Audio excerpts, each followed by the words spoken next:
উত্তম কুমারের শুটিং হচ্ছে, তো মানে উত্তম জল খেয়ে রাখবে রেখে কথা বলবে, দুবার তিনবার হলো শর্ট, মানে রিহার্সাল টেক হলো,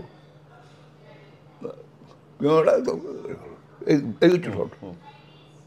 এই শর্ট দেখা ডেকে দিয়েছে পাগল নাকি, ডায়লগ আর কিছু নেই, কি আর ইউর অনার, এক মিনিট, হ্যাঁ যা বলছিলাম কাট ব্যাপার, দীঘায় গেলাম, ওই দেখ গ্লাসের যে দাগটা, গোল দাগটা একটাই আছে, তোমার কিছু এক জায়গায় রেখেছি, দেখছে না নিজেকে রাখছে, প্রত্যেক ওখানে রাখছে, অন্য জায়গায় রাখছে না, ওইখানেই রাখছে। This is why he is Uttam Kumar. মানে এই বলে না উত্তম কুমার, হ্যাঁ উত্তম কুমার ম্যাজিক, উত্তম কুমার